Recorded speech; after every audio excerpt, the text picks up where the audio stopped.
पुणे के चर्चित केतन अग्रवाल हत्याकांड में अब एक वायरल तस्वीर और कुछ चैट मैसेज नए विवाद की वजह बन गए हैं। इस मामले के मुख्य आरोपी सिया गोयल की एक तस्वीर सोशल मीडिया पर तेजी से वायरल हो रही है।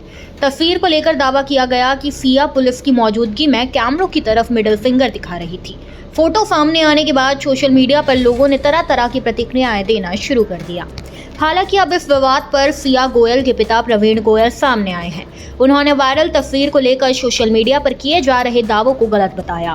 प्रवीण गोयल का कहना है कि जिस दिन पुलिस जांच के लिए सिया को घर लेकर आई थी, उसी दौरान उसकी 2 उंगलियां कार के दरवाजे में फंस गई थी। उनके मुताबिक हादसे के कारण सिया की उंगलियों में सूजन आ गई थी और नाखून भी नीले पड़ गए थे। उनका कहना है कि कैमरे में कैद हुई तस्वीर को गलत तरीके से पेश किया जा रहा है और लोगों को बिना पूरी जानकारी के कोई निष्कर्ष नहीं निकालना चाहिए। इस बीच सिया की कुछ कथित चैट भी सोशल मीडिया पर वायरल हो रही है। इन चैट में सिया अपनी एक सहेली से शादी की बुकिंग के लिए आधार कार्ड मांगती दिखाई दे रही है। लेकिन सबसे ज्यादा चर्चा एक खास मैसेज को लेकर हो रही है, जिसमें लिखा है, वैसे भी शादी तो होने वाली नहीं है, फिर भी तुम अपना आधार कार्ड भेज दो।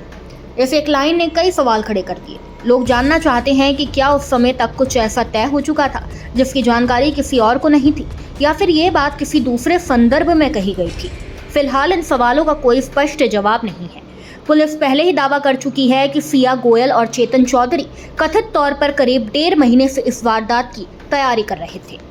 जांच में ये भी सामने आया कि दोनों कथित रूप से केतन को धक्का देने की प्रैक्टिस कर रहे थे। पुलिस का कहना है कि दोनों बातचीत में कोड वर्ड्स का इस्तेमाल करते थे ताकि उनकी बातें किसी और की समझ में ना आए। इसी कारण जांच एजेंसियां दोनों के mobile phone, chat, call record और अन्य डिजिटल गतिविधियों की गहराई से जांच कर रही है। वायरल चैट के सामने आने के बाद कई नए सवाल पैदा हो गए। सबसे बड़ा सवाल ये है कि क्या ये चैट पूरी तरह असली है? अगर है तो क्या इनमें किसी तरह की छेड़छाड़ की गई है और शादी तो होने वाली नहीं है वाली बात का असली मतलब क्या था?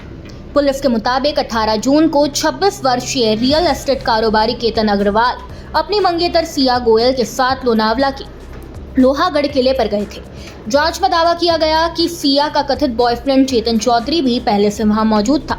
शुरुआत में केतन की मौत को हादसा माना गया था, लेकिन बाद में मिले सबूतों और पूछताछ के आधार पर पुलिस इस नतीजे पर पहुंची कि ये एक सोची समझी साजिश के तहत की गई हत्या हो सकती है। इसी आधार पर सिया गोयल और चेतन चौधरी को गिरफ्तार किया गया। फिलहाल मामले की जांच जारी है और कई सवालों के जवाब अभी भी सामने आने बाकी है। इस खबर में बस इतना ही।